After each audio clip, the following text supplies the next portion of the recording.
Bismillahirrahmanirrahim. Assalamualaikum warahmatullahi wabarakatuh.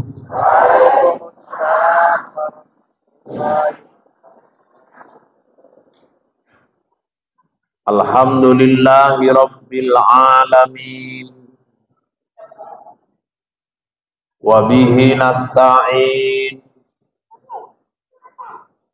ala umurid dunya waddin. Wassalatu wassalamu ala asrafil anbiya'i wal mursalin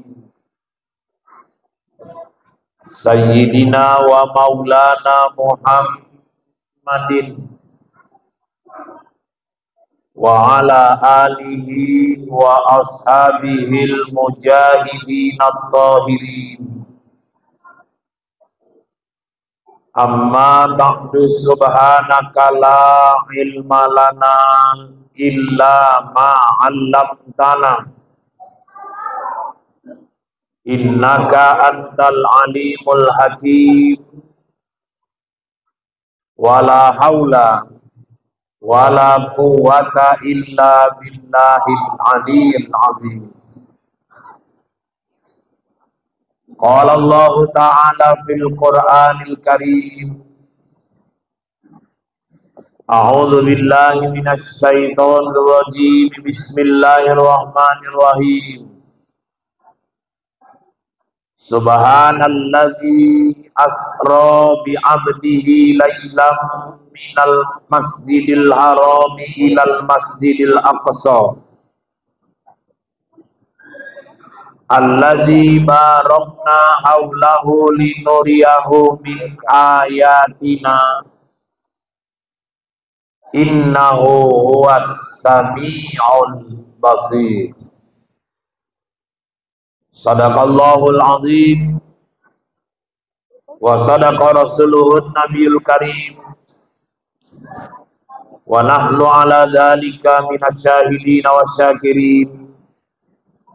Walhamdulillahi rabbil alamin. Yang terhormat Bapak-bapak, pemuka agama, pemuka masyarakat, orang-orang tua kami. Yang terhormat pengurus BKM Masjid At-Taqwa. Yang terhormat Bapak Ibu, adik-adik kami pemuda, pemudi, remaja dan remaji Islam. Dan yang kami cintai, anak-anak kami yang gak bisa diam. Coba anak-anak, duduknya yang bagus. Duduknya yang bagus. Jangan ada lagi yang main-main. Ngadep ke depan, ngadep ke depan. Duduk. Yang di teras jangan ribut suaranya. Bisa diam? Bisa diam? Bisa diam? Coba duduknya yang bagus. Tadi kita sudah menyaksikan Pildacil. Sekarang giliran Pildato. Ini pemilihan dai atau. Bersyukur kita kepada Allah, selawat kepada Rasulullah. Mudah-mudahan kelak di yaumil akhir kita semua nantinya mendapatkan syafaatnya. Amin ya rabbal. Amin ya rabbal.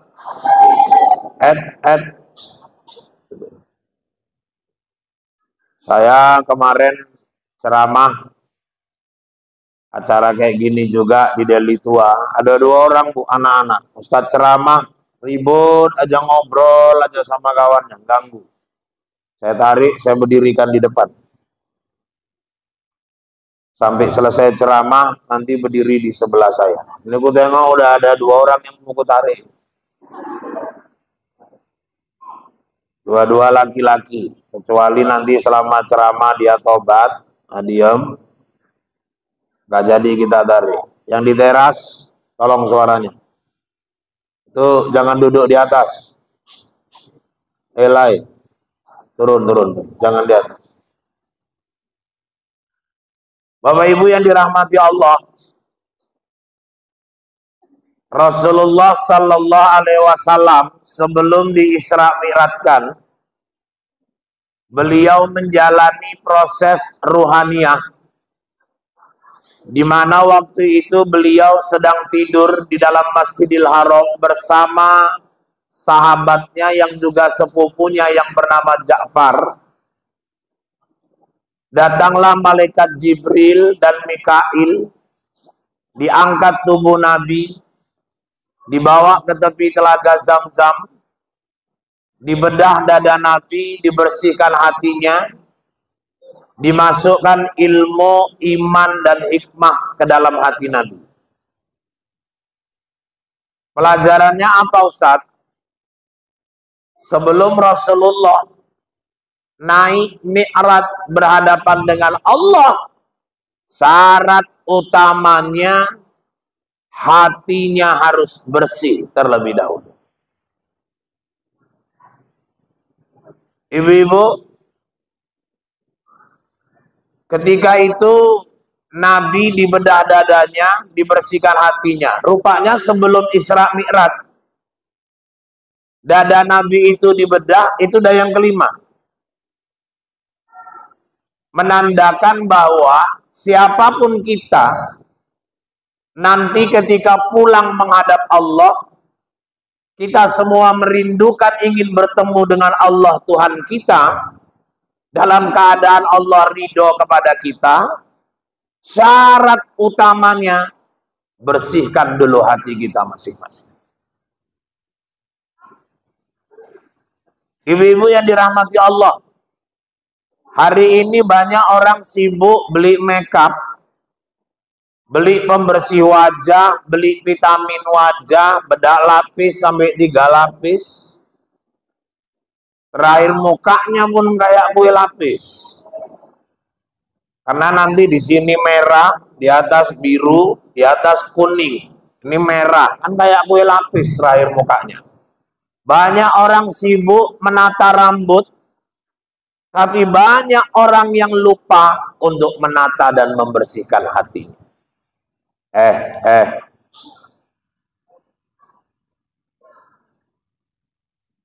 Padahal ucapan orang bagus tergantung hatinya bagus apa enggak. Pikiran orang akan kotor kalau hatinya pun kotor.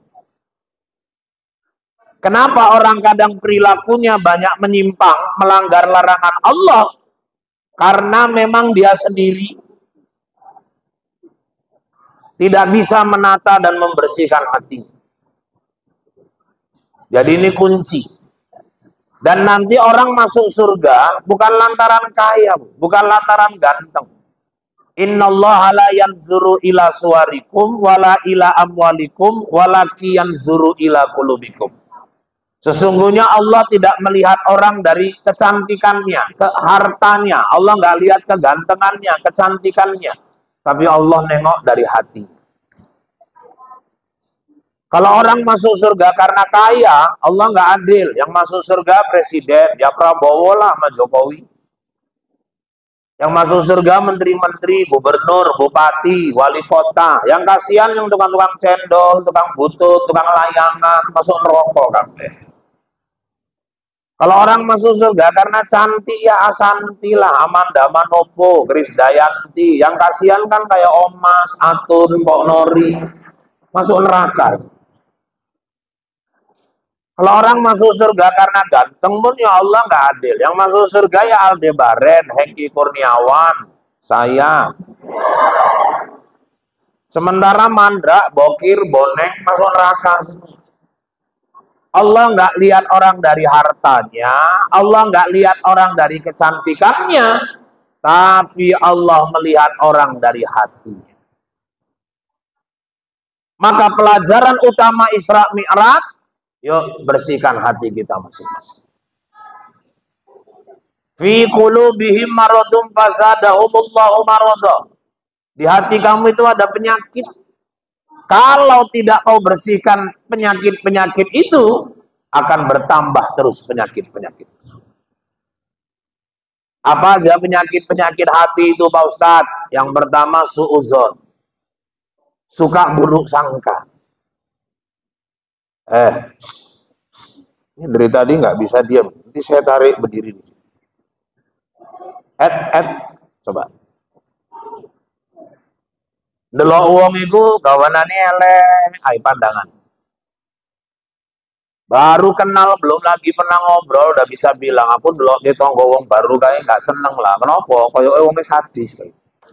Sadis piye? Rai ini kan ketok, rai bengis. Tekon di kuwi delok, eneng telalet nang lambe. La ilaha illallah. Udah 1 bulan, rupanya tinggal di situ baru ngomong, rupanya ampi wongi, wingi gawe panganan ngeterke nang omah. Wingi anakku lamaran nyiliki mobil, cocotmu iku wingi nggak seneng kuwi delok gede. Kadang-kadang kita cepet kali nilai orang itu jelek, padahal kenal pun belum.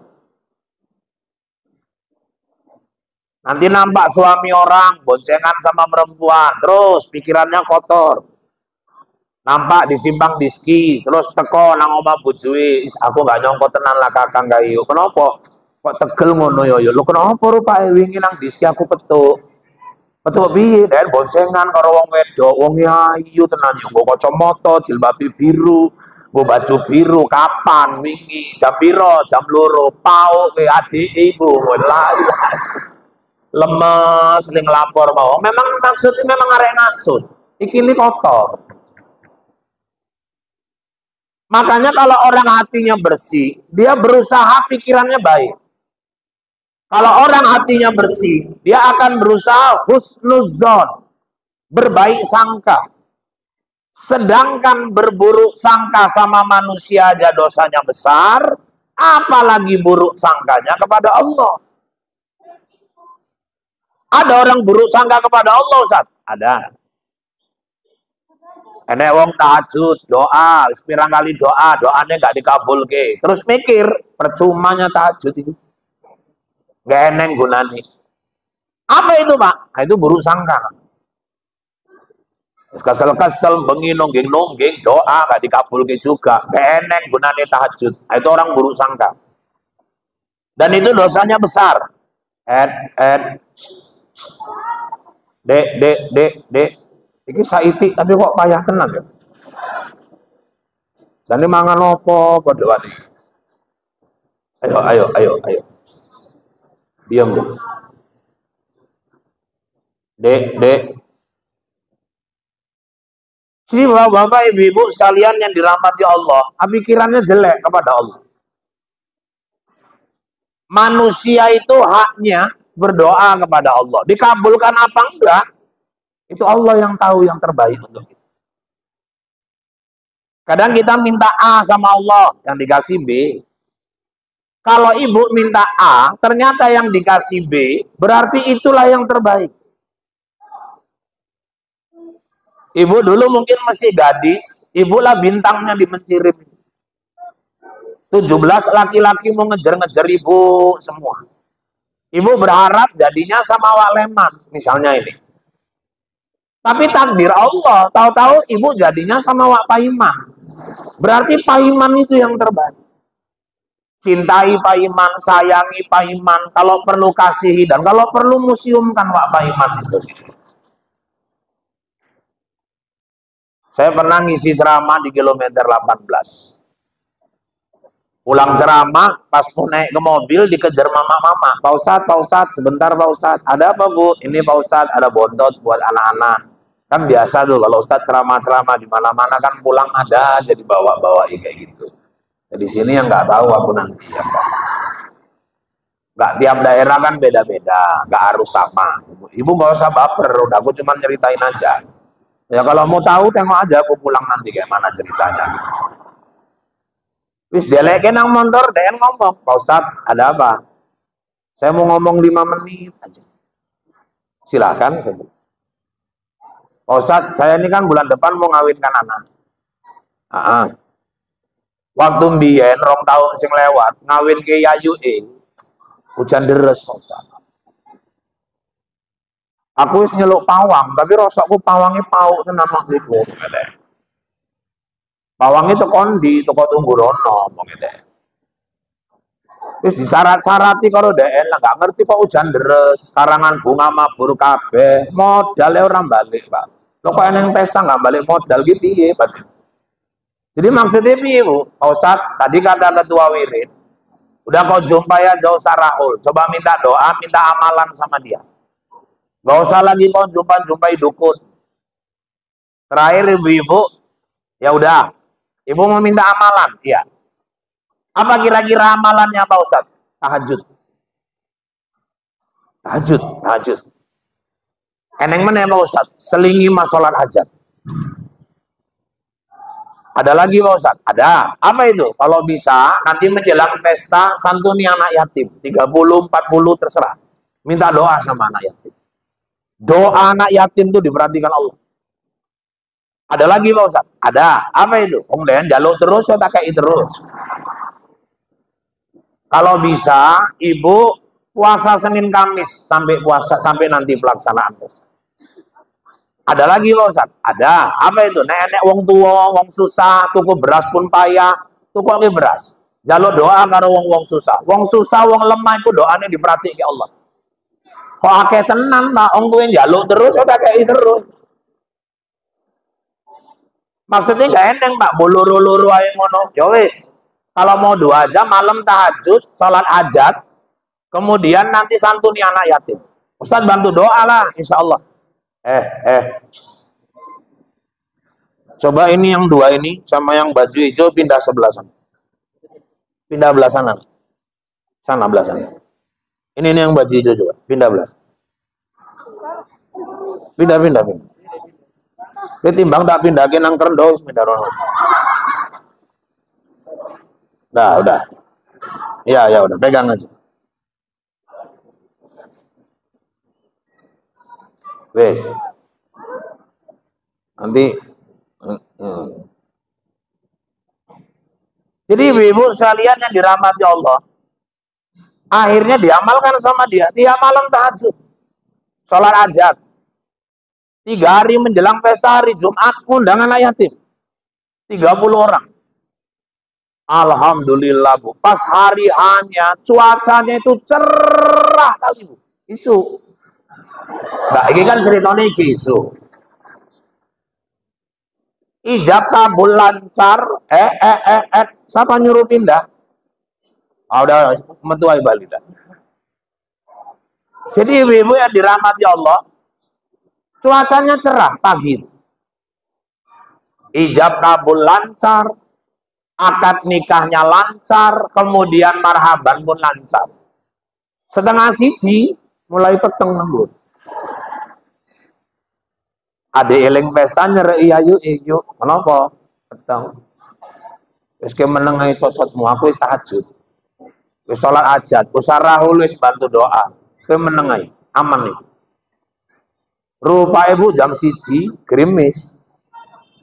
Adik nyerei ayu meneh. Memang adik ini jejeri terus lantaran DN tukang nyekel tas amplop kae. Saiki kan wong pesta gak delok ngono. Sing pesta salaman, sing mburi tukang nyekel tas. Engko oper memburi simpel. Aku seneng delok operan iki kae. Terakhir gerimis, deketi lagi adiknya, Kak. Gerimis lo yuk. Wis ikut tepung tawar, wis kemenengahi. Usarahus bantu doa, aku wis tahajud, wis aman itu. Wis mulai batin deh, koyoke nggak jelas juga usarahul lagi batin deh. 1:30 Bu, hujan selebet-lebet. Ada yang nyeri meneh, opo tak omong hujan kan? Ya yuk ngomong wis nasib. Arek piye meneh, suwi-suwi padha ae dukun karo ustaz padha ae, gak eneng sing iso dipercaya. Gak eneng nek sing iso dipercaya padha ae ustaz karo dukun. Merepet. Terakhir hujan lebat. Bulan depan saya masuk lagi ke pengajian orang itu. Saya datang telat. Sampai turun dari mobil, ibu itu pun mestinya nggak kereta. Saya keluar, saya jalan, dan ngelirik aku ini. Ya aku tunduk aja lah. Cuman lantaran kita dilirik orang, terus kan kita risih juga Bu lama-lama. Antara dan ngelirik, ingin dia tak lirik juga. Pas tak lirik, dan ngomong tajud, ngomong ada. Masuk pengajian, siap, masuk asar, kebetulan tuan rumah wirid sebelahan sama musola. Jadi sholat asarnya di musola, siap sholat, balik lagi ke rumah, acara makan. Ibu itu masih betuli kos kaki, tinggal di teras, saya deketi. Mau maksudnya apa? Ngomong tahajud, mau maksudnya apa? Ustadz aja nggak jelas. Ngongkong uang nongging tahajud bengi, rasa aku lebih deres timbang Ayu MBN. Terus saya tanya, ibu doanya apa? Ya saya mintalah sama Allah. Ya Allah, aku mau pesta, jangan turunkan hujan. Itu hak ibu. Hak ibu minta sama Allah. Dikabulkan apa enggak? Itu hak Allah. Tapi Ustaz bilang kalau tahajud doa dikabulkan. Kalau ibu sudah minta jangan hujan, padahal ibu udah tahajud, tahu-tahu turun hujan. Hujan itulah yang terbaik. Hujan kok terbaik? Apa mau gitu kan? Ngelawan gitu kan? Bu, Allah tuh tahu apa yang terbaik buat kita. Allah berarti yang ianya Ustaz nggak bantu doa. Loh saya bantu. Ustaz doanya kayak mana? Oh saya nggak berani ngatur soal hujan. Hujan itu hak Allah menurunkan apa enggak. Jadi Ustaz doanya apa? Saya minta ya Allah ridhoi, berkahi pesta ibu ini. Yang saya minta ridho sama berkah. Kenapa? Itu yang mahal.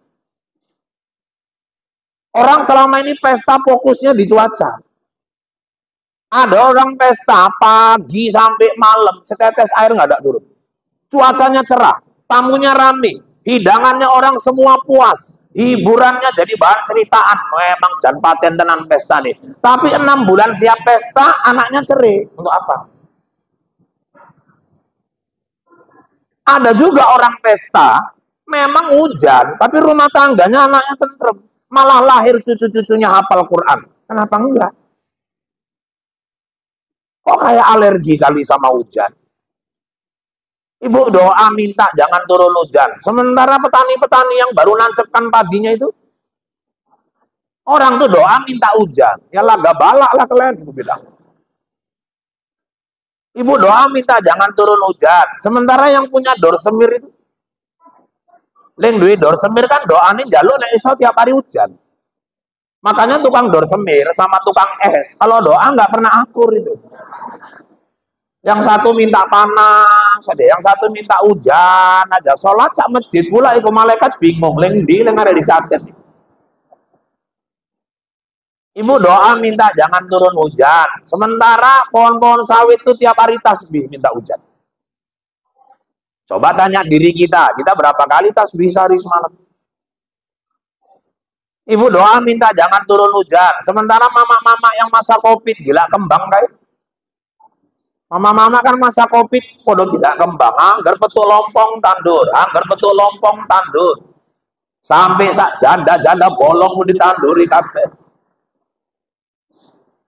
Sekarang udah nggak musim, udah nggak open, nggak pernah disiram. Allah sayang, Allah nurunkan hujan, Allah yang nyirami bunga-bunga kita.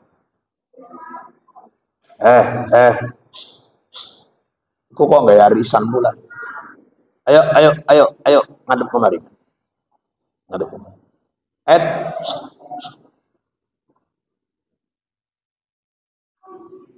Kita minta jangan turun hujan. Sementara makhluk-makhluk Allah yang lain banyak yang mengharapkan hujan. Makanya ibu-ibu yang dirahmati Allah, yang kita minta belum tentu yang terbaik. Kalau kita sudah minta terakhir takdir Allah seperti ini, berarti itulah yang terbaik.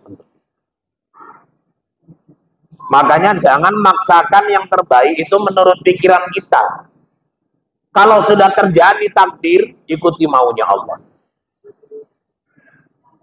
Saya dulu pernah ngobrol-ngobrol, anak saya bilang yang paling besar, ya katanya orang kalau mau masuk PNS harus bayar 150 juta ya. Oh, kok haram kan masuk kerja? kalian nyogok sampai 150 juta.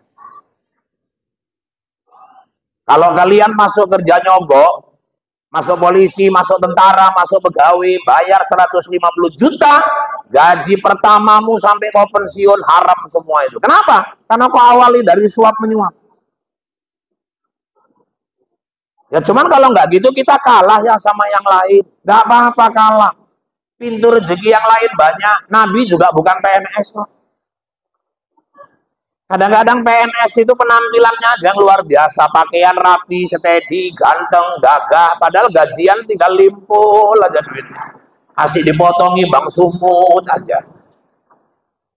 Kadang-kadang pedagang lebih makmur daripada PNS. Petani sawit bisa lebih makmur daripada PNS. Kau daripada masuk PNS bayar 150 juta, lebih bagus keluarkan aja uangmu 80 juta. Untuk apa ya? Kau nikahi PNS. Kan dapat PNS juga kita. Kalau bapaknya orang ngetop, keluarkan cepet. Masih sisa 50 juta duit kita. Allah nggak mau kita di situ. Kita nyogok-nyogok maksa. Makanya sering nggak berkah. Ujung-ujungnya ketangkep KPK. Masuk. Maka bapak-bapak, ibu-ibu yang dirahmati Allah, jangan pernah berburuk sangka kepada Allah. Pernah ada seorang musafir berjalan di tengah padang pasir, rupanya kelelahan, berhenti di bawah pohon seri. Duduk-duduk, dia nyender di batang pohon seri. Bu, ditengoknya pohon seri, di sebelahnya ada pohon semangka. Tahu-tahu batin dia. Aneh Allah ini. Lucu. Nyiptakan kok nggak sesuai. Ini pohon seri, pohonnya besar. Batangnya kokoh. Lah kok buahnya cilik. Kayak pokok semongko, pokoknya lembek, pokoknya lemah, malah buahnya gede. Aneh Allah ini. Dan turu-turu. Tahu-tahu tiba sih di pohon seri. Kena nang keningi. Oh memang udah betul ya Allah kau ciptakan. Kalau sempet buah seri ini kaya semongko, sentek raiku iki Allah. Yang Allah ciptakan, udah itu yang terbaik.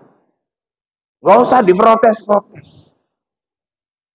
Maka yang pertama, kotoran hati suka buruk sangka kepada Allah. Buruk sangka kepada makhluk.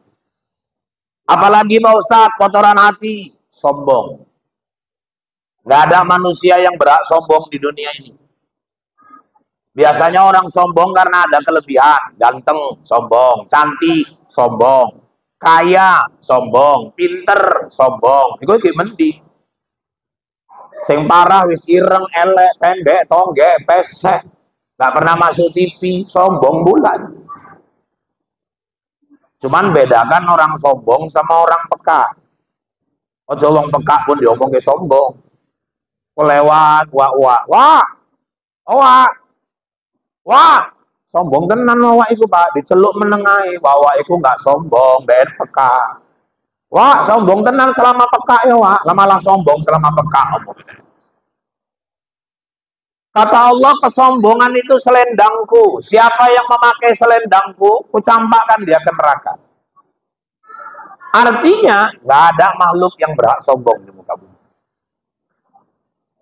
Semuanya la haula wala quwata illa billah. Oh maaf, Amerika sombong. Tengok, Allah kirim 2 pasukan aja.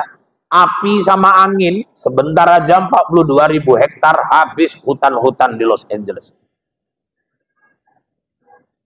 15.000 rumah terbakar. Amerika selama ini negara paling sombong. Allah kirim ibu-ibu di California api. Api itu datang macam ngejer-ngejer.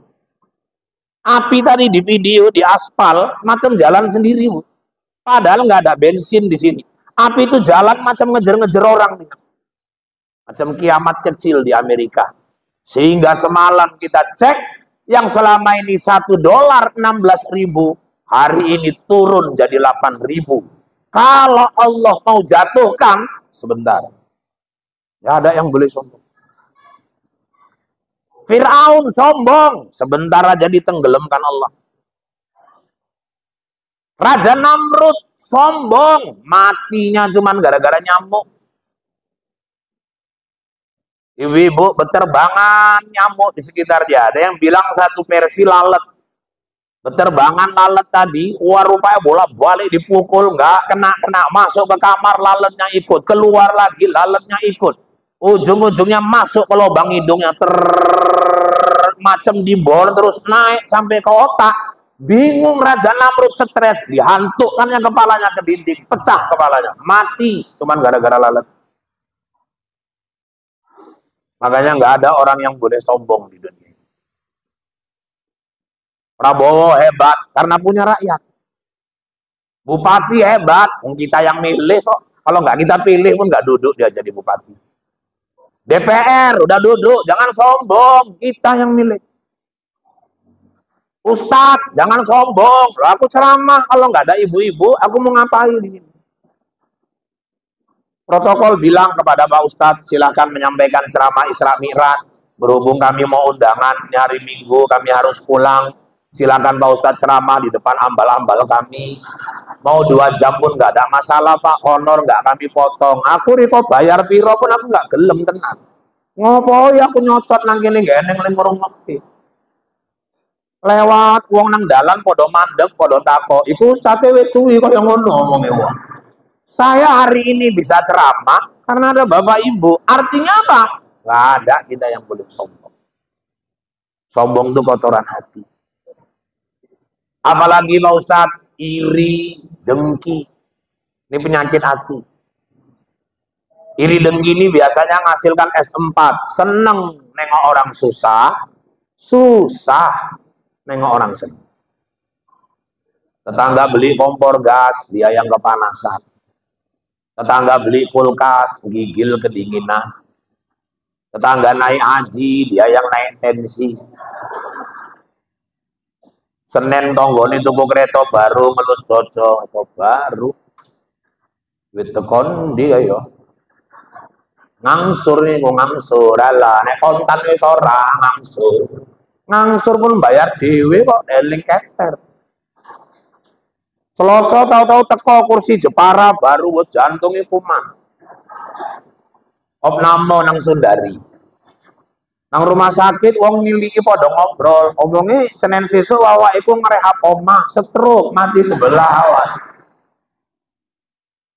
Samar-samar dengar kabar lagi, omongnya arek mantu kok bulan ngarep, mantunya omongnya kapten, innalillahi. Orang yang kaya kok dia yang meninggal. Mestinya tetangga beli kereta baru, pikirannya harus bersih. Alhamdulillah, sekali-sekali kepepet iso di sini. Tetangga beli kursi baru, alhamdulillah. Engko hari royo namu, aku ling jakong nang kono. Wong kadang-kadang tuku kursi larang-larang, sing duwe nggak pernah jakong. Engko anake jakong nang kursi midun, midun aja nang ngono, kotor. Buri. Aja kotor.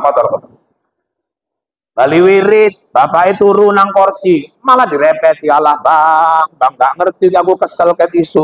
Kue tinggal ngotori, nang kono turu nang amben lo opo, pindah. Padahal yang ngasih duit beli kursi lakinya, tegel kok diusir lakinya sendiri. Terakhir bapaknya pun gak kursi melaku, gak bantal, masuk nang kamar kayak uang pau melaku. Tahu-tahu hari raya kita bertamu, kita yang duduk di situ. Berarti dia beli kursi mahal-mahal kan belikan kita. Kok mesti kita yang iri? Orang judulnya aja pun kursi tamu kok. Kan nggak pernah orang ke toko perabot sih beli sepatu beli kursi tuan rumah, nggak ada itu. Tetangga merehab rumah, alhamdulillah bagus rezeki tetangga. Syukur-syukur nular ke rumah saya. Tapi rumahnya besar kali. Bayang nggak apa-apa uang-uang dia, tanah-tanah dia kok. Rumahku ketutup. Dia kan malah nggak payah ngasih alamat sama orang. Nek wong tako omai wawa nanti nang emplasmen, kau lewat masjid takwa, sekolah, kue terus aja. Kue sebelah kanan, enek omai ku dindingnya marmer, lantainya granit, atapnya sing genteng, montore Pajero karo Fortuner. Tuh ngeri kali omai wawa. Aku mburine Pak. Loh, dok lengan yang Fortuner kae wak, cocok mumburine. Kunang burine na omah arek ambro, liring loro. Ae kok omahe omah. Kan nggak payah ngasih alamat sama orang. Tetangga dapat menantu kapten, alhamdulillah, syukur-syukur dia bisa ikut bantu ngamankan kampung kita. Entah anakku mau masuk tentara, dia bisa bantu. Bu, bersihkan di sini. Buang iri dengki. Iri dengki itu penyakit. Hari ini gampang orang gulanya naik, gampang hipertensi, tensinya naik, gampang lepernya naik, rata-rata karena pikiran. Salah satu yang bikin pikiran susah dia nengok orang lain maju. Padahal kita susahnya kayak manapun nengok orang maju, rezeki orang semua sudah diatur oleh Allah Subhanahu wa Ta'ala. Makanya kata Allah dalam hadis qudsi, siapa yang tidak ridho dengan keputusanku, cari Tuhan lain selain aku. Kalau kita nggak puas, nggak seneng nengok orang kaya, berarti kita nggak ridho keputusan Allah sama dia. Silahkan cari Tuhan lain selain Allah. Yuk, buang iri dengki. Apalagi Pak, kotoran hati, dendam. Ya, tapi kadang-kadang hilangkan sakit hati sama orang ini payah, Pak. Ya, memang begitulah, itulah cobaan. Kadang-kadang manusia ini aneh, Bu. Anjing, minta maaf, saya kasih perbandingan anjing. Anjing itu tiap hari sama majikannya dikasih makan, sama majikannya diurusi. Jangan coba diganggu, Tuhan. Kalau nggak diterkem sama anjing itu. Nanti udah 3-4 hari dia dikasih makan terus. Seminggu yang punya rumah tadi lupa ngasih makan, tetap dijaganya rumah. Itulah sifat setia anjing. Tapi manusia kadang udah kita baiki pun dia sanggup fitnah kita. Kadang nenek uang susah, utang kita silih. Anaknya sakit, kita jenguk. Dia ada musibah, kita bantu. Itu pun tega dia ada main sama laki ibu. La ilaha illallah. Kan lebih parah dari anjing. Itu kalau kayak gitu cemana lah Pak menghilangkan dendam. Ibu-ibu berat memang. Tapi harus bisa. Kenapa? Karena dendam sifat iblis. Paling enggak kalau ibu pun mau menjauhi dia karena kejelekannya, tapi tetap nggak boleh memutuskan silaturahmi. Makanya kita kalau sama orang boleh nggak berteguran, tapi jangan lewat 3 hari. Ibu semarah-marah sama bapak, kenapa sama lagi sama suami, jengkel betul. Sakit kali hati ibu. Oke, ibu boleh males mau negor, tapi jangan lewat 3 hari. Dan 3 hari itu kewajiban ibu jalan terus. Maksudnya piye Pak? Ya maksudnya bajunya dicuci ke, tetap dimasak ke. Jangan gara-gara gitu terus nggak mau masakan, berdosa ibu.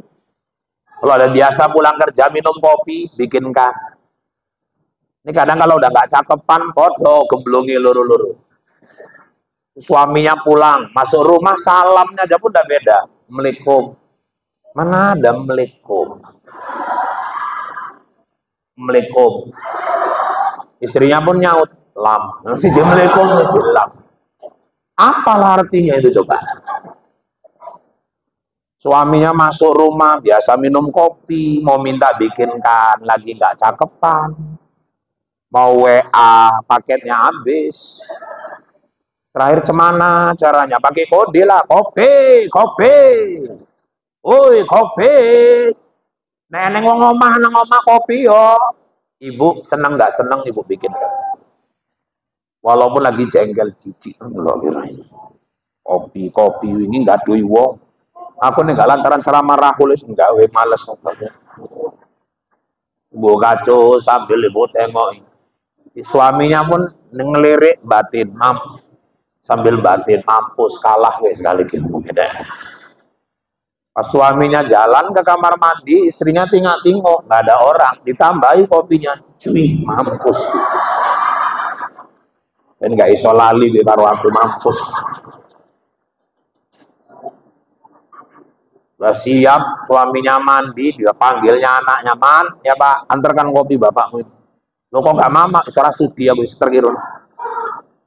Ini Pak kopinya, lo kok bobue man ngomongnya deh. Kopi walaga kayak Pak ngomongnya deh. Ibu sejengkel-jengkel, jangan lebih 3 hari. 3 hari wajib tegur. Nggak boleh ada sifat dendam.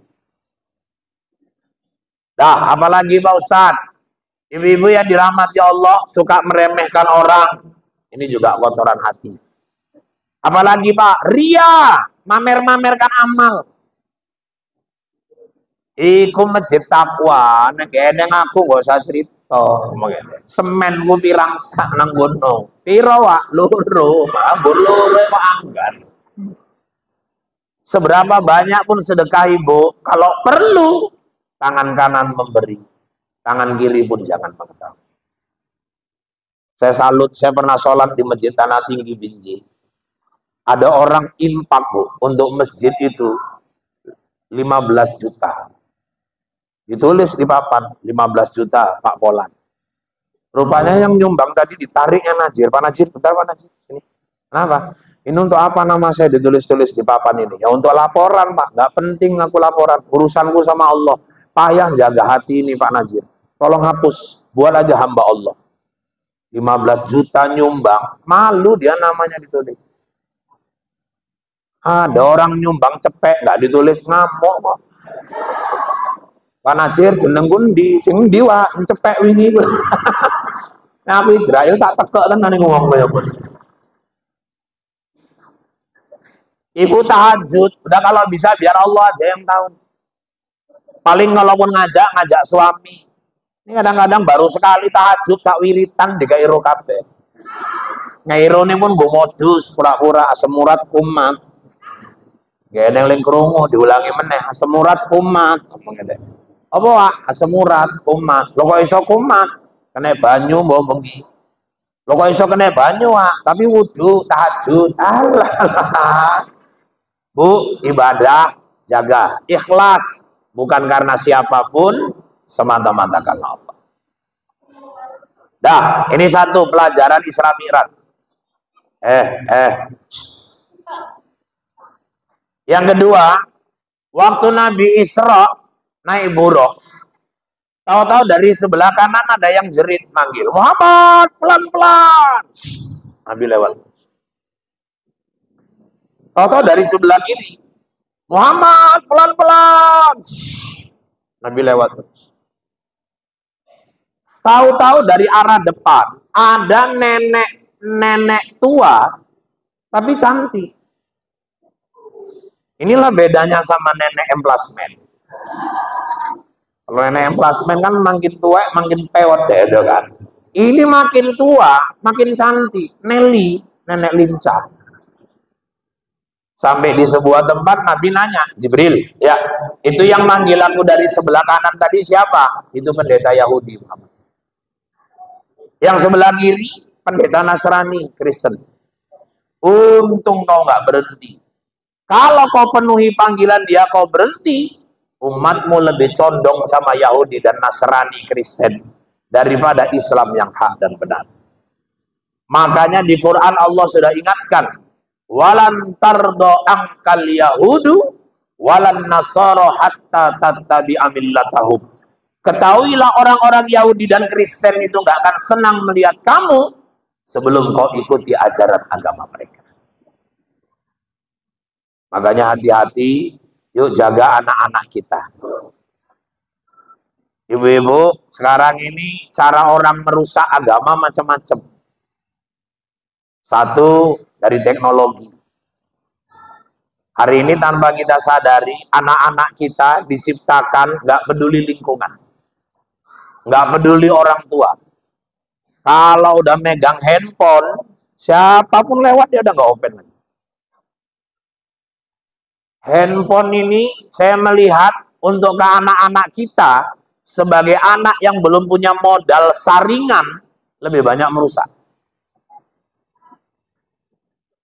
Kadang-kadang wong tua ibu nulis kena handphone enggak open apa-apa. Ibu-ibu yang dirahmati Allah, kalau dulu guru-guru kita ngajarkan, kalau orang tua nyuruh Irfan, ya mak, cuci piring. Itu dosanya 40 hari doamu enggak diterima oleh Allah. Cuman sekali ngomong Anak sekarang Bu, udah nggak ada lagi yang bilang alhamdulillah. Cuma dikokon, mak apa nek cuci piring. Ngene ae meneng ae ngomong meneh. Oh nak, ini lebih parah meneh teko Kita kan sakit tenan enggak diopeni karo anak. Memang teknologi ini ngeri sekali. Banyak anak-anak kita makin lemah agamanya. Kenapa? Karena ibu-ibu satu pengaruh teknologi. Makanya saya buka pesantren itu di Cengketuri itu ibu-ibu. Salah satu bengkel, salah satu tempat untuk membatasi dan menjauhkan anak-anak dari handphone nggak ada lain, pesantren. Kalau di rumah anak, bahwa macam mana pun payah kali kita menjaga jarak anak sama handphone. Kalau di pesantren memang anak nggak boleh megang handphone. Tapi kita harus ciptakan kegiatan-kegiatan macam mana biar dia betah di pesantren. Padatkan kegiatan-kegiatannya sehingga dia lupa sama handphone. Anak-anak sekarang, ibu-ibu, 3-4 tahun, cara diemkannya pun harus pakai handphone. Masih 4 tahun. Bayangkan dia SD 6 tahun, 4 tahun TK, 2 tahun, ibu-ibu 8 tahun udah candu dia sama handphone. Sulit kali misahkan. Makanya saya bikin pesantren. Ini salah satu santri kita tadi, si Jaim. Ini alhamdulillah kemarin finalis lomba dai cilik TPRI Sumatera Utara. Karena ibu-ibu di pesantren saya itu memang saya bikin kalau memang anaknya kuat hafalannya, kita fokuskan dia di klub tahfiz. Tapi saya bilang sama guru-guru jangan paksa. Kalau anaknya ininya nggak kuat, tapi ibu-ibu bacaan Qur'annya bagus, suaranya bagus, fokuskan dia ke tilawah. Arahkan dia jadi qori. Kebetulan Mbak suaranya pun jelek Pak, hafalannya pun lemah, cuman kerjaannya nyocot. Ini berarti hobi ngomong. Masukkan dia ke klub dakwah. Kalau Jaim ini suaranya bagus, alhamdulillah, bakat orasinya pun ada.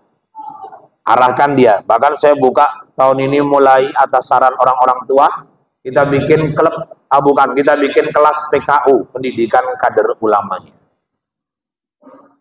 Makanya di sini nanti kalau ada yang masih kelas 6 anaknya, lagi nyari-nyari pesantren, boleh ibu nanti datang ke Cengketuri.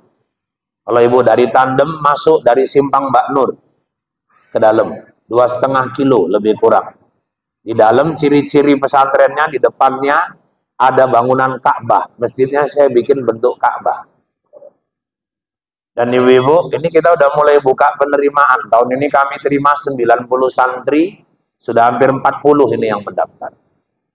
Jadi ibu-ibu ya dirahmati Allah, sekarang ngirim anak ke Jawa pun ngawasinya jauh kali. Sekali dikirim salah masuk pula ke Al Zaitun. Kemarin kasus pemimpinnya Panji Gumilang ya, jadi masalah. Makanya ibu-ibu yang dirahmati Allah, ini satu. Macam mana kita menjaga anak-anak kita. Oleh karena itu, Kristen, Yahudi gak akan pernah senang nengok kamu sebelum kau ikuti agama mereka. Walaupun Israel itu Yahudi, dia mengatakan bahwa dia ke Palestina bukan perang agama, tapi nggak bisa dipungkiri yang menjadikan mereka lebih benci melihat orang Palestina karena mereka adalah Muslim. Dan sifat orang Yahudi itu dari zaman Rasul dulu, seandainya pun kita buat baik, ya sanggup menikam kita dari belakang. Makanya kafir itu ada kafir harbi, ada kafir zimmi. Kafir zimmi itu yang mau damai sama orang Islam. Dia hormati hak-hak orang Islam. Dia nggak mau menghina ajaran-ajaran Islam. Satu lagi kafir harbi. Kalau kafir zimmi ini yang mau damai, kata Nabi, kau menyakiti mereka, kau sama dengan menyakiti aku. Tapi kalau kafir harbi kayak Israel itu, yang memang nggak mau damai dengan umat Islam, menginjak-injak harga diri orang Islam, kata Nabi, halal darahnya dibunuh. Itu kalau orang Israel datang orang itu ke emplasmen, ibu bunuh, saya jamin ibu masuk surga. Dan ibu pun pasti masuk penjara itu. Ya udah pastilah, karena kena hukum Indonesianya gitu. Dah. Terus Jibril, siapa nenek-nenek tua cantik yang memanggil aku tadi? Itu dunia, Muhammad. Itu gambaran. Dunia tuh makin tua makin cantik. Tapi makin menipu. Sekarang kan makin cantik dunia ini. Sekarang semua coba hiburan luar biasa. Saya dulu, Bu, telepon nampak orangnya, itu cuman hayalan. Sekarang video call, anak di Malaysia, anak di Jawa, ngobrol, langsung nampak muka. Kalau dulu itu cuman hayal. Tapi dunia ini makin indah, makin menipu. Dulu coba mall-mall, masih jarang. Bisa dihitung. Lah sekarang Binjai, kota kecil punya mall. Tapi coba orang kalau udah masuk mall, lupa waktu. Terpana, terkagum-kagum. Kalau udah masuk, naik lift lantai 1, lantai 2, lantai 3, lantai 4, midun, meneh balik lantai 1, munggah meneh 2, 3, 4, midun, balik meneh. Dari jam 11 sampai jam 4 sore, ling dituku gur jarum pentol. Kadang-kadang zuhurnya lewat, asarnya lewat. Dulu ibu-ibu, mama-mama kalau mau masak sahur, oh sedih. Jam 2 udah bangun. Ngerti lah biyen oma nang kebon, nang kampung. Pemene iki jenenge plasmen. Lampu rong enek, nggo sentir. Bengi nggo sentir mlaku. Kita melaku, bayangannya kita pun nang dinding melu melaku juga. Buka pintu kamarnya pun serem tenan suarane. Mama-mama sendirian ke belakang. Suami masih enak membentuk pulau-pulau di bantal-bantal itu. Melaku dewean, sekali buka pintu dapur. Delok tingo, pokok gori, pokok mangga. Iki selangkah melaku toto mangga dibom. Deng deng deng deng balik meneh masuk ayu.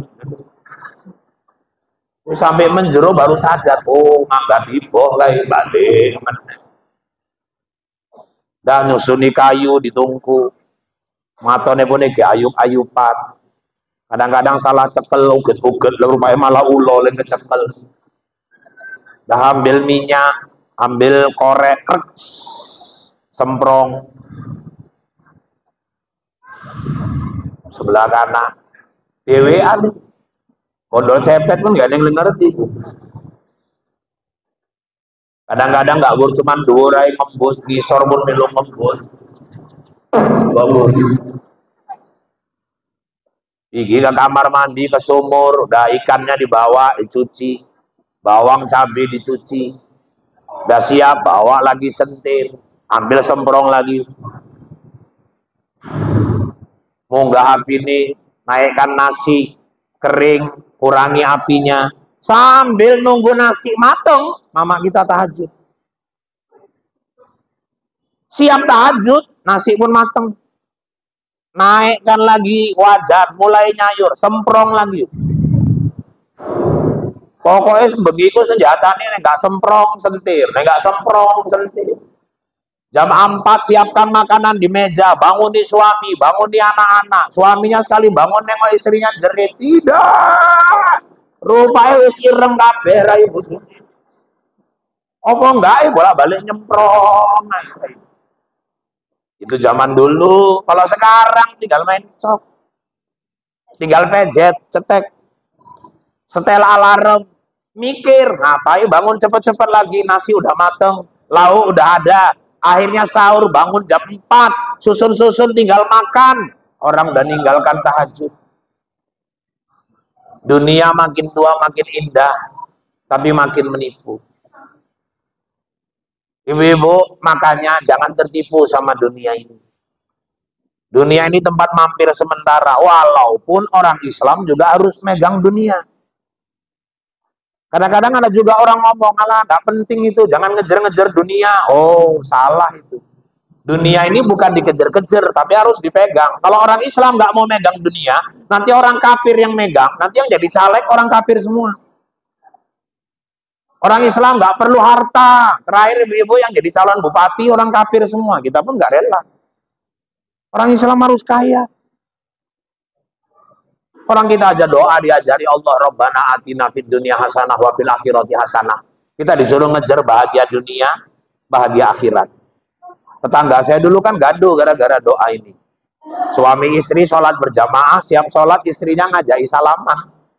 Ditampel sama istrinya, suara sudi aku salaman karo kowe nyakiti wong ae kowe. Nyakiti piye de Allah, jarang bali sekali bali nyakiti. Lo salahku apa? Apa maksudmu doa kowe iki hasanah hasanah ae celok. Rupanya hasanah mantan lakinya dulu. Nama dia Aminah, doanya suruh ganti Robbana atina fid dunya Aminah wa fil akhirati Aminah. Kok sak karepe. Ibu-ibu, siapa bilang orang Islam nggak perlu harta? Orang Islam harus kaya. Orang kita bulan Muharram suruh nyantuni anak yatim. Semana mau nyantuni anak yatim kalau hartanya nggak ada? Korban hari raya suruh nyembelih lembu. Lembu sekarang 14 juta paling enggak. Kalau 7 orang apa enggak 2 juta satu orang. Berarti kan korban perlu duit. Karena korban harus pakai duit memang. Nggak bisa modal senter. Bengi melaku go senter nang kandang lembu nih wong. Deling paling gede geret go nang masjid sesuk sembelih. Iso Pak, iso. Cuman nang padang masar BKM dikejar-kejar lembu ngono-ngono. Zakat, kalau kita disuruh bayar zakat, artinya kan mau pakai apa bayarnya kalau hartanya nggak ada? Haji, loh haji aja tahun semalam 52 juta. Kalau suami istri berangkat, apa enggak 104 juta? Manasik perlengkapan 6 juta, 110. Tepung tawar 5 juta, 115. Belum lagi nanti belanja anak ditinggal tuh 40 hari apa enggak 10 juta, 125. Orang pergi haji itu kaya itu, Bu. Belum lagi belanja di Mekah. Taulah jemaah haji Indonesia terkenal paling hobi belanja. Kalau udah pulang gelarnya macam-macam. Ada yang haji hambali, pulang bawa ambal banyak sekali. Ada yang haji cereti, ceret kabeh nang koper. Saya kemarin bulan 7 pulang haji di Bandara Madinah, jemaah saya orang Tanjung Pura, saya tegur, Bu. Yuk, Riko kok tambah lemu yo. Ala Ustadz ini ngurusin orang aja, bukan masalah ngurusin orang. Aku heran, Ibu semalam perasaan nggak gemuk kali gini. Tapi nggak boleh nambah koper, Pak, tasnya penuh. Aku udah kebanyakan beli baju, nggak muat. Daripada sayangnya 5 lapis, tak pakai bajunya ini. Kemeringat, dan gue baju aku batin, ngoyo piye, lawa iki baju. Ada ibadah nggak perlu harta, Pak. Apa itu? Puasa. Ibu jujur, bulan Ramadan sama bulan biasa belanjanya banyakan mana?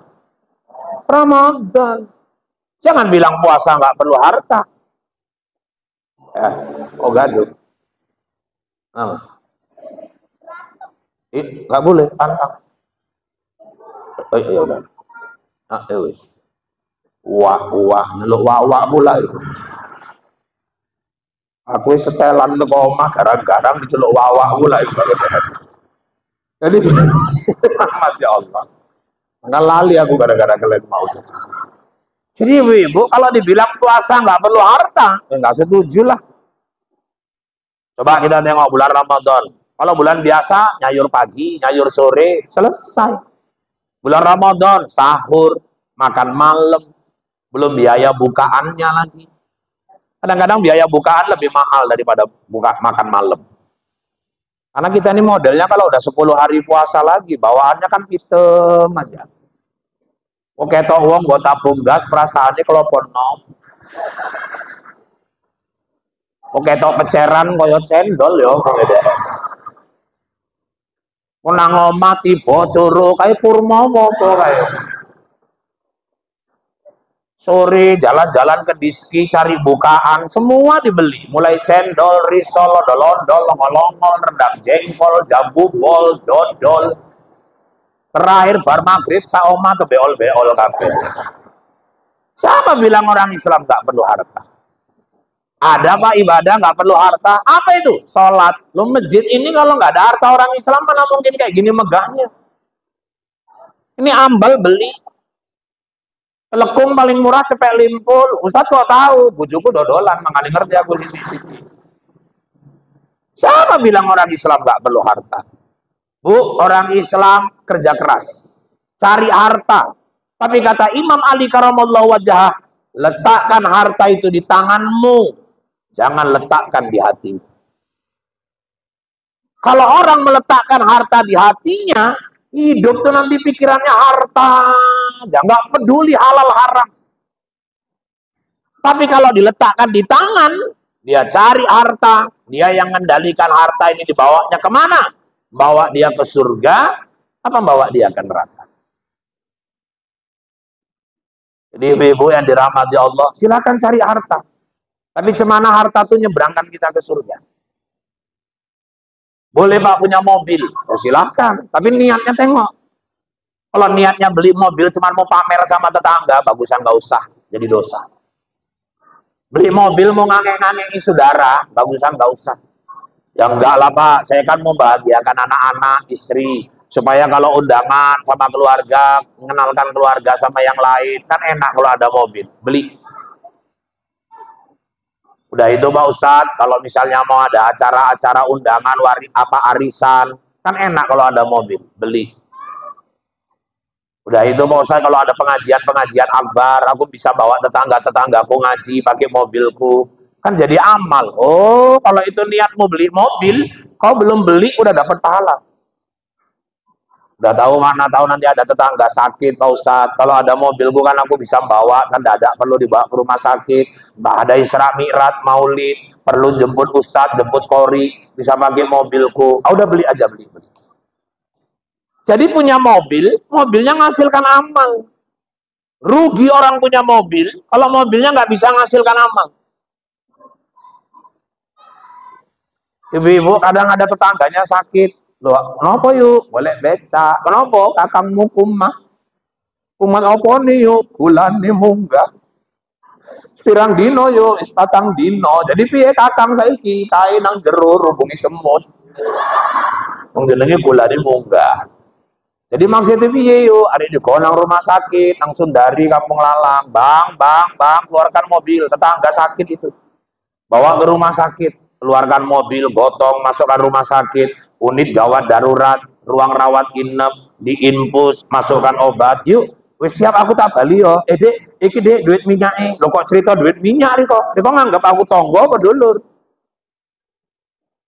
Nek nganggap dulur aja cerita duit minyak, aku tersinggung. Wis gawe tuku obat abang, gawe mangan riko nang kene. Aku tak bali yo yuk, yang sakit nangis. Ya Allah, baiknya orang itu ya Allah, murahkan rezeki dia ya Allah. Doa orang sakit.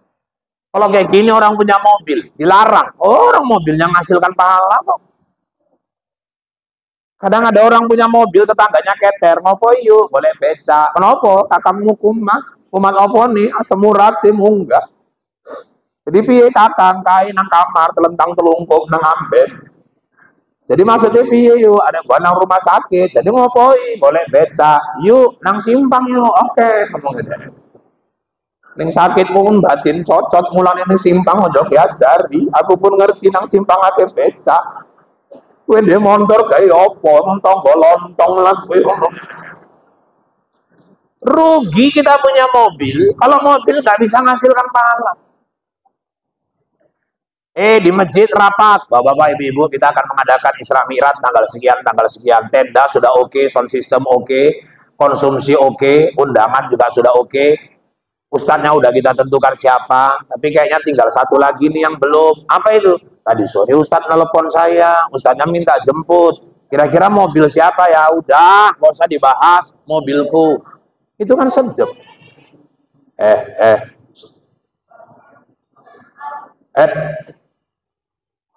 Mobilmu, sopirnya siapa? Tapi anakmu nggak di rumah. Apa suamimu? Ada anakku, udah tenang aja. Minyaknya macam mana? Ya minyak tahu lah, udah mobil. Masa aku lagi beli minyak? Ya nggak masalah. Ya ibu-ibu, keluarkan mobil, jemput Ustadz. Kadang-kadang ada rapat, ditanya, ini Ustadz minta jemput, kira-kira mobil siapa ya? Pura-pura ndelok handphone, kabeh. Pak Jono bisa, Wak. Aku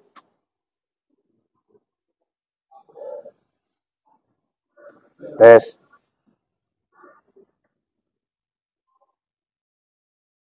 Tes. Satu, satu. Tes. Iku dhewe kongkon mandeg iki.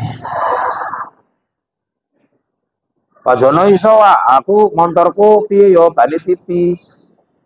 Kok gak nyusul ustad, tau-tau pecah nang dalan, ustadnya turun nang dalan, kasihan. Wah Anto iso aku nang Kuala Namu, ora ngerti bali jam piro. Bang Uco iso aku kipas kocok mula. Nah hujan deres gak ketok jalan, kok tabrakan ustadnya ninggal jesen nang dalan.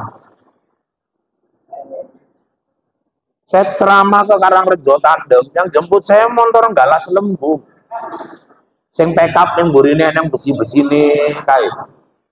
Parkir nang ngarep oma. Orang rumah saya tanya, "Dek, kok pesen lembu?" Gak ada, jadi ngapain itu motor lembu di depan? Salah parkir itu, Pak, kata dia. Toto masuk anak lajang pakai lobi. Assalamualaikum, assalamualaikum. Orang rumah keluar, waalaikumsalam. Ada apa, Dek? Bapak ada pulang, Bu? Ada. Mau apa ya? Jemput, Bu. Ah, jemput. Apa? Jemput, Bu. Jemput, jemput. Jemput, jemput. Jemput ya? Iya, Bu. Mobil, mobil, Bu. Oh, jemput temen mama. Ya udah duduk dulu ya, Dik. Masuk orang rumah, sebagai masuk guyuk kekel enak gitu. Jemput kau rupanya Bang, kata dia. Saya refleks, nggak ada lagi orang itu mobil lain. Untuk dakwah harus ikhlas. Ya ikhlas lah orang aku yang naik, bukan kau. Gitu. Pas mau naik ke mobil, tak tengok bak belakangnya itu rumput. Ini rumput untuk apa, Dek? Ya, untuk lembu lah, masa untuk bapak. Silakan punya harta, tapi hartanya harus menghasilkan amal. Bu, kita hidup sebentar. Hidup gak cuma di emplasmen. Sesudah dari sini, ada nunggu namanya alam barzah. Jangan cuma nyiapkan nanti anakku kalau tamat mau masuk mana. Nanti anakku kalau udah besar nikah rumahnya di mana. Nanti anakku yang lulus akbid di mana tempat prakteknya. Anakku yang ingin masuk polisi, ku siapkan duitnya. Sekali-sekali mikir, kuburanku nanti kayak mana ya? Lapang apa sempit? Gelap apa terang? Karena kita semua bakal mau ke sana. Ini yang ku tengok datang rata-rata pun mukanya muka mau maghrib kok. Nyari muka zuhur aja pun udah agak payah nih. Ayo persiapkan diri. Kadang-kadang ada orang dunia dikejar, tapi seimbangkan sama hartanya, sama akhiratnya. Duit ada ngumpulin duit, saking sayangnya sama duit, terakhir pelitnya minta ampun. Ada orang kayak gitu, jangan sama orang, sama dirinya aja sendiri pelit. Duitnya ada, baju kadang-kadang tempel-tempel, makan diikat-ikat. Tiap hari sayurnya terong, genjer, kangkung, terong, genjer, kangkung. Bojone pun mengkeret yang benih. Padahal duitnya ada. Hobi dia ngumpulin duit, sampai anaknya ngenes. Anaknya ngomong karo yayu, mama pelit tenan yo wis doa kiai tak tinggal ngomongnya. Sepatu anaknya wis kaya boyo mangap gak diganti-ganti. Terakhir ngumpul terkumpul 700 juta. Pas terkumpul 700 juta, dia pun meninggal. Untuk apa yang dikumpulin? Ya nggak percuma juga lah Pak, kan ada anaknya, bisa untuk anaknya. Ya kalau anak pinter baginya. Kalau gara-gara 700 juta anaknya tengker, gaduh, bacok-bacokan, ada yang nggak cakepan, apa nggak mamanya yang jerit yang ninggalkan itu masih mending. Yang parah kadang-kadang ada udah ninggalkan 700 juta, 4 bulan kemudian suaminya kawin lagi sama janda di Medan Krio sana. Terakhir janda Medan Krio itulah yang nikmati 700 juta. Apa nggak sakitnya tuh rasanya di sini? Nggak pernah mikirkan kuburannya, sempit di dalam, gelap, padahal duitnya ada, ditinggalkan orang yang nikmati. Sebulan orang itu nikah, istri barunya ngelendot-ngelendot, bang beli kereta baru kenapa? Lo tapi itu ada kereta, itu kereta mendiang binimu, aku mau yang baru, NMAX. Duitnya mana deh? Itu untuk apa yang 700 juta itu? Bigi orang tuh ke dealer, belilah 700 juta. Apa pakai uang yang 700 NMAX baru? Motor dealer nganterkan kereta. Sore jalan-jalan orang itu running. Sengaja pula dipegangnya perut laki ibu itu. Gak usah ibu bayangkan, ibu jijik kali bayangkan itu. Sengaja pula orang tuh melewati kuburan ibu. Pas lewat kuburan ibu, istri barunya nanya, yang mana kuburan lakimu bang? Itu kaki-kaki nunjuknya, ya Allah. Udah, kalau ada uang, dari sekarang ditata kuburnya. Cemana buat lapang, cemana buat terang. Sebagian jalankan dia di jalan Allah Subhanahu wa ta'ala. Bu, ini hikmah Isra Mi'raj hari ini. Pelajaran dari Nabi ditegur 3 macam manusia. Pendeta Yahudi, pendeta Nasrani, dan seorang nenek-nenek tua yang menegur Nabi. Mudah-mudahan ada manfaatnya, ada pelajaran yang kita ambil. Saya ini hari nggak bahas lagi tentang sholat, karena saya yakin yang hadir ini sudah ahli-ahli sholat. Amin. Saya dulu diajari kiai saya, cara nengok orang yang wajahnya itu ahli sholat. Saya tengok banyak di sini. Iya, nampak itu bu, keningnya itu bercahaya. Kena lampu ya. Ibu-ibu yang dirahmati Allah, selamat nyambut Ramadan. Jadikan Ramadan tahun ini Ramadan terbaik buat kita. Dan antarkan diri kita ke Idul Fitri, supaya kita kembali kepada fitrah, kembali kepada kesucian. Kalau dirasakan kata-kata saya kasar, saya memang makhluk kasar, bukan makhluk halus. Dan seandainya ada kata-kata yang kurang berkenan, saya manusia biasa, bukan makhluk luar angkasa. Kalau dirasakan kata-kata saya menyinggung perasaan, itu bertanda ibu-ibu masih punya perasaan. Kusangka terbit bulan purnama, ternyata bintang tak muncul jua. Di lain waktu kita berjumpa, semoga Allah meridhoi kita. Kalau ada jarum yang patah, jangan kau simpan sampai berkarat. Kalau ada kata yang salah, tolong maafkan dunia akhirat. Kalau ada jarum yang patah, siapa yang matahin? Kalau ada kata yang salah, tolong maafkan lahir dan batin. Kalau ada jarum yang patah, jangan dibuang ke dalam parit. Kalau ada kata yang salah, tolong jangan diungkit-ungkit. Kalau ada jarum yang patah, jangan disimpan di peti besi. Kalau ada kata yang salah, tolong jangan laporkan sama polisi. Kalau ada sumur di ladang, tanda petani kurang kerjaan. Kalau ada umur yang panjang, bertemu kita di lain kesempatan. Kalau ada sumur di ladang, silakan ibu menumpang mandi. Kalau nggak ada sumur di ladang, jangan sampai ibu nggak mandi. Tak ada gading yang tak retak, tak ada laut yang tak berombak, tak ada bisul yang tak bengkak, dan tak ada tuyul yang tak botak. Demikian informasi aktual, faktual, tajam, dan terpercaya yang dapat saya sampaikan melalui liputan 6 CCTV siang ini. Mudah-mudahan yang saya sampaikan bawa manfaat buat kita semua. Saya Rahul, Anjeli, Ica, Tapasya, Tapki, Bobi, Raju, dan seluruh kerabat kerja yang bertugas, mohon diri dari hadapan Anda. Kita bertemu kembali lain waktu dan kesempatan, namun dalam gelombang yang sama, dalam acara berpacu dalam ibadah. Buah durian, buah kedondong, sekian dulu dong.